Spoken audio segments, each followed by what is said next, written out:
एक बार की बात है कि एक 40 ईयर फीमेल लेडी फीमेल उनके पास आती है और प्रॉब्लम लेके आती है एक्यूट सिस्टाइटिस की।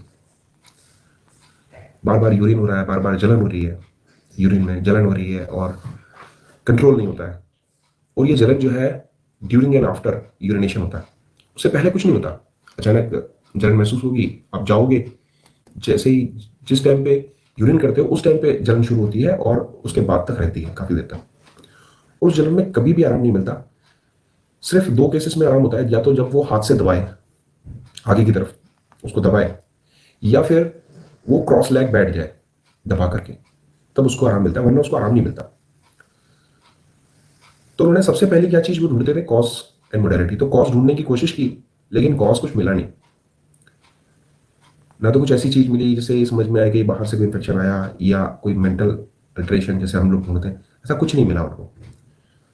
मोडालिटी उन्होंने पकड़ना सही समझा। तो मोडालिटी में उन्होंने क्या देखा कि मोडालिटी थी, एक तो सिटिंग क्रॉस लेग और दूसरा प्रेशर और जेनेटल्स। ये दो चीजें उन्होंने इस चीज को लिया, और इसके अलावा किसी पोजीशन में उसको अनरेस्ट फील होता था, अच्छा नहीं लगता था। तो उन्होंने इस बेसिस पे उनको स्टार्टिंग में कैंथेरिस दी, लेकिन कैंथेरिस फेल हुई, इससे कोई उनको लाभ नहीं हुआ। तो फिर वो सोचने पे मजबूर हो गए कि आखिरकार क्या मैंने मिस किया। तो उन्हें लगा शायद मैंने जो है इसके अंदर इसके ऑब्जर्वेटरी सिम्टम नहीं लिए,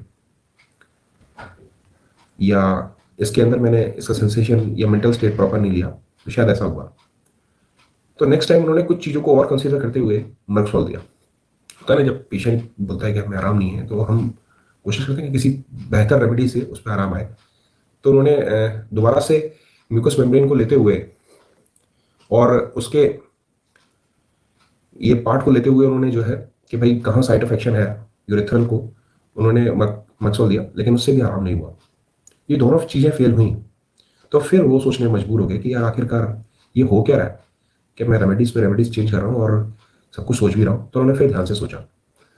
तो लेडी जब बोल रही थी, अपना सिम्टम दे रही थी, तो अचानक उसे बड़ी सी डकार आई। तो वो उन्होंने देखा, उन्होंने कहा यार ये एक और सिम्टम है, लेना चाहिए। और लेडी बार बार अश्योर होना चाहती थी, बहुत नर्वस थी, बहुत एंशियस थी। तो उन्होंने एंजाइटी को भी छोड़ दिया था। तो एंजाइटी को भी उन्होंने इस बार कंसिडर किया। तो अब उनके पास जो होलसोल केस बन के आ रहा था वो कुछ ऐसा था कि पहला जो हम कहते हैं कॉज, या कॉज तो मिला ही नहीं था, मोडालिटी जो मिल रही थी, तो मोडालिटी वो अलग अलग करके ले रहे थे उसको। तो उन्होंने उसको पूरा एक समराइज किया, जैसे अगर वो हाथ से प्रेशर डाल रहे हैं कि अपने जेनेटल्स को पकड़ रही है, या फिर वो क्रॉस लेग बैठ रही है, तो इसका मतलब क्या है? इसका मतलब है वो कंटिन्यूअस प्रेशर अप्लाई कर रही है। तो ये प्रेशर एम्बुलेशन इज इंपॉर्टेंट। तो उसको जनरलाइज बना के उन्होंने प्रेशर एम्बुलेशन लिया। दूसरा सेकंड चीज, मेंटल स्टेट उसकी एंशियस थी, तो एंशियस एंड हरीडनेस उन्होंने लिया। तीसरा सेंसेशन बर्निंग सेंसेशन था during and after urination. Observation में उन्होंने लिया, जो मैंने कहा आपको, कि लाउड इरेक्टेशन।